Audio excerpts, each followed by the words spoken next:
What in the world is going on? Thank you for hitting that play button. Thank you for another episode of the Hetty Coleman Show, where I just like to sit down. Matter of fact, I love to sit down with people and just ask them questions so we can learn about their story, because I believe when people share their story, we learn from them, we are inspired by them, and we connect. And I believe that connection can lead to community.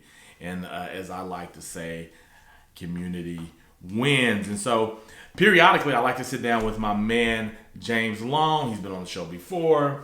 James sold me my first house, my family and I's first house. He also sponsors our studio space. And so, but it's not even so much about him sponsoring. I just believe in the work that he does. I believe in what James does. James is about community. He invests back in the community that he lives in. So I just like to sit down with him and learn about what real estate is looking like. And so, James, thank you for being on here. Yeah, thanks for having me. Now, since the last time you were on here, you weren't a councilman as well as real estate tour. What would we call it? A realtor. Yeah, a realtor. I don't know. So we haven't done one since... No, we haven't. May? Yeah. You have not been councilman since. Tell me what that's been like for you. Man, it's been great. It's been... there's definitely some eye-opening experiences in it. Just learning more about city government and how it works and what all has to take place. You learn that government, unlike the private sector, moves at a much slower slower pace. So. And you're a fast-paced guy. Yes, I'm like, you know what? We decided, let's go. So how have you managed that? So I think it's really just understanding the process. So understanding that getting timelines. So, okay, we voted or we made a decision to do this. So now what's that next step? And how long does that take? And then once that happens, then what's the next step? And how long does that take? So just getting a better understanding of what timelines look like. Is that more so just the government? Like, since you've been in it, you understand the process. Do you think that's a process that could change? Because that's across all government, across the nation, world, maybe even the world, that is kind of slow.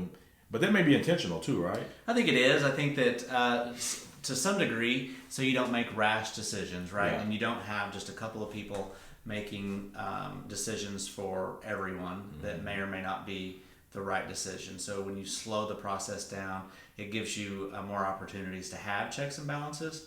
And so I don't necessarily think it's a bad thing. It's just a thing that I'm not used to.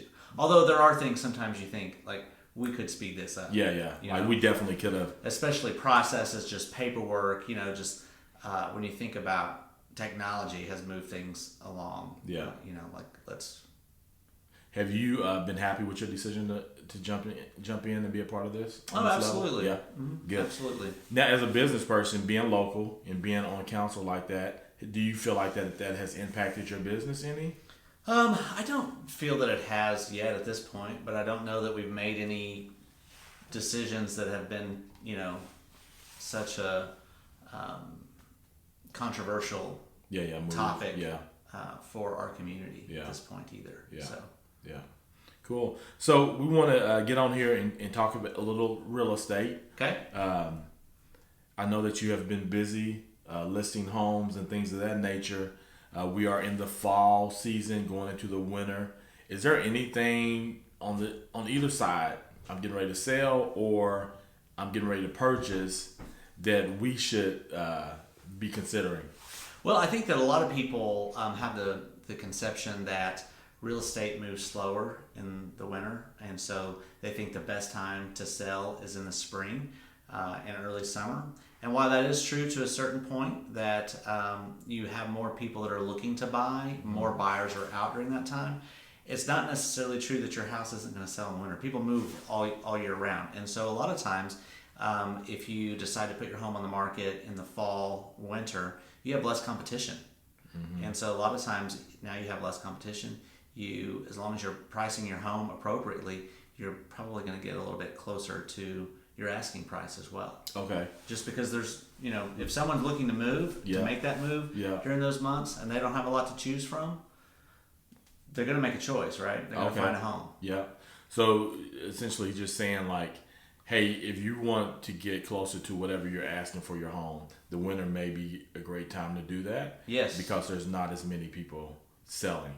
You know, statistically too, I just did some research because I just picked up a listing for a $1.6 million home, and so they had that question, like, what month or is now a good time to try to sell? What month is the best month to go online, to go for sale? And statistically, in their price point, November was one of the higher months of homes going under contract in the past several years. So, just because it happened last year and the year before and the year before that doesn't mean it's going to happen this year. For sure. But it's a good indicator that, you know what, people are looking and typically probably trying to purchase before year end for whatever reason they may have, whether it be tax purposes or what have you, but wanting to do that closing before the end of the year. Yeah. Good. So talking about a $1.6 million home, you've also sold $100,000 home. Oh, right? yes. What is the main difference when you go about what's the approach to selling a $100,000 home to a $1.6 million home? And I can even think there's this guy, every once in a while he'll pop up on my YouTube when I'm flipping through and I'll click on it or whatever. He's selling $80 million list. Sure. Like what are the differences there in the approach to selling? So obviously just treat people as people, right? For sure. That's what's going to live in those homes or people, right? Whether you have a budget of $100,000 or you have a budget of $1.6 million. Yeah. Now the pool of people that are looking for 1.6 is a lot smaller than the people that are looking for 100,000. Okay. Right. And so, but honestly, you just go in and talk to people and find out what their goals are, what they're looking for, and ensure that that house meets those goals. Yeah. Do you tweak your networking though? Because you're saying 100,000. There's sure. The much bigger. Oh, the sure. 1.6. So do you navigate your networking events a little differently? Like, how is it? That seems like that would be. That's just two different worlds. Oh, absolutely it is. But you got to learn to be great in both settings. You just learn to play in two different sandboxes, right? Yeah. Yeah. And so, and again, it's just ensuring that you know how to talk to people, and so making sure that you can find some sort of connection, right, with those individuals. Yeah. And so, and listing those homes, those are typically two different types of people because most people think, and it's true that a home is the largest investment that people make, and that is true for a lot of people. And so, someone that's selling a $100,000 home, that's what they can afford versus someone that's selling a $1.6 million home, and that's what that's what they can afford. It's just they're different economic statuses, but still they all like to eat Chick-fil-A just like I do. That's the one place you can take. The one place I can take everybody is Chick-fil-A. Because you can't take everybody to McDonald's. You take everybody to Chick-fil-A. I don't even eat McDonald's. So hey, don't ask me. Hey, man, those little cheeseburgers, every once in a while, you got to get our McDonald's fries. Their fries are good. Yeah, man. What are you enjoying about the real estate world right now? What's some things out there that you like? Man, I'm really excited about this. Honestly, what's going on in Oklahoma City with all of the federal opportunity zones, all the growth that is taking place. I mean, Scissortail Park, just opened, and they've got more to come. I mean, that's a huge, I think, 76-acre park in downtown Oklahoma City. That's a big thing. Yeah. And to see that people are there's a couple of trends that are really going on right now. People are trying to move back to a nucleus and get out of the fringes, and so they're not necessarily looking for a big lot or necessarily a big house as much as they're looking for a sense of community and amenities. Yeah, what's close by. Yeah, and I think that's really cool to see some of those areas that were there before that have since kind of become distressed, and seeing people come in and invest and make something great. Yeah, I love that stuff. I love seeing how people can come in and transform a place. You know, it's super cool. Kind of what they're doing over there in the Plaza District. Plaza District is amazing. We just went and ate there again this weekend. I mean, we'll just go down to walk around and eat and see what's going on. And there's just so many people there. And what's going on 23rd Street. Yeah. And there's still a lot of stuff going on in the Uptown area. And it's it's really cool to see all those things coming back to life. So you and I, we live in Guthrie. Our downtown is a great space. Oh my goodness, I can see some of the stuff that's happening in Midtown, Oklahoma City, happening in I can too, and I think I think that there's probably a few things that need to happen in order for that to really start to domino. But I think that's definitely something that can happen and probably will happen for the city of Guthrie. In order to see more people, because there are more people coming this way. Oh, for sure. In Guthrie and wanting to be in Guthrie proper, because they want that walkability. They want to be able to go down to the coffee shop or run over to the grocery store or whatever that might be. Move to Guthrie. I love it. I love to see you walking around downtown Guthrie.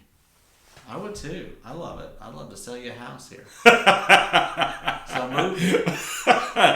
James will sell you a house and I'll walk you to Cash Saver. Well, That's right. That's right. For sure.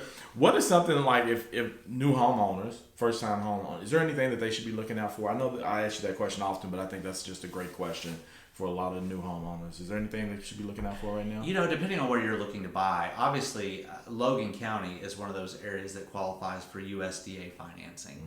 And so what really makes that unique and helpful to first-time home buyers is that homes can qualify for zero money down. Yeah. And so it really helps shorten what you need out of pocket, and maybe you might be able to get a home with no money out of pocket if you can negotiate the seller paying your closing costs and things of that nature. So you can typically get away with getting into a home relatively inexpensively. Yeah, that's good. Is there any cool resources out there right now for people looking for homes? There's all kinds of different apps and things of that nature. I'll be honest with you, most people gravitate towards what's most user-friendly. I've recently downloaded a couple of different apps myself. I can't remember the name of it real quick. Landglide is my new app that I have downloaded, and it's a pretty cool thing for realtors. For buyers, still probably, honestly, you just getting on the Realtor.com and the Zillow apps are probably what's most user-friendly for them. Okay. Now, we talked about Guthrie, we talked about Oklahoma City, some cool stuff happening there. You have your office right now in Guthrie, but you're about to open one in Oklahoma City. Yeah, so... Can you show the why? What does that look like? So I made a decision this year that I would like to expand my reach with additional agents. So I really wanted to grow Jameson Realty Group, which was one of the purposes for actually changing the name from Guthrie Real Estate to Jameson Realty Group, is to really broaden that area of service, not only to home buyers and home sellers, but to also other agents. And so opening up an office in Oklahoma City this month to be able to have a place for realtors to land if they need to stop by and make a copy. Typically now agents, with everything being online, you can carry it with you in your laptop and you can sit down at a Starbucks or anywhere you can get an internet connection and have an office, and typically you only need it for a few minutes, right? Because you just need to pull something up. But it's also nice to have a place to land if you need a neutral location to meet a client or what have you. Yeah, just a quiet place. Coffee shops can be crazy sometimes. Sometimes they can. I mean, try getting you a seat at the Starbucks at 63rd and Western. It's like crazy. Yeah, that one's always been that way. Yeah. Honestly, and I'm not trying to clown on Starbucks, but I find myself liking the independent coffee shops. Oh, yeah. And although they can be just as busy. Oh, yeah. Yeah, for sure. Which ones have you been to in Oklahoma City lately? Independent. Coffee Slingers. Oh, yeah. I like Coffee Slingers. Yeah, on Broadway. Right there on Broadway. That's probably my most. Now that's talking about packed. Yeah, it gets pretty busy too. Yeah, but typically, you can, if you just need to sit there yourself to get online right quick, you can get on that bench that outlooks the street. You can typically find a seat there. Yeah. Have you been to Elemental? Yes. Okay. Yeah, that one. Have you been to Woodshed? I have not. Yeah, Woodshed is over on. May. You know where Blue 7 is? Uh-huh. It's right next door. Oh, okay. Yeah. Woodshed. It's a little cool coffee shop that if you're ever in that area, when you're selling homes in Nichols Hills, you might want to stop by there or something. I like Ellis Island in Edmond. Okay, yeah, yeah. No, there's some cool places. Well, man, thank you so much. Is there anything else that you'd like to share just concerning real estate right now? No, other than don't ever. I mean, now's a great time to buy. Now's a great time to sell. I mean, this is shaping up to be a pretty busy fourth quarter. So if you're in the market or thinking about getting in the market, come see me or go see your friend that's an agent, whomever, and talk about it because it may be the best time for you. Cool.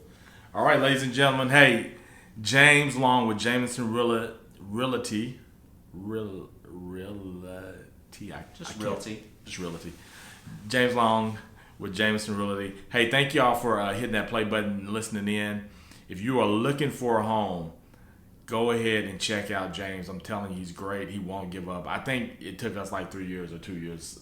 We looked a while, but that's okay. Yeah. It's okay. There's a house for everyone. Yes. And a house belongs to someone. Be willing to just be patient. Yeah, absolutely. Unless you're just in a rush for some reason or whatever. But just be patient. It will come to you. So, hey, thank you. Hey, keep sharing stories. Share your story. And remember, ladies and gentlemen, as always, go win.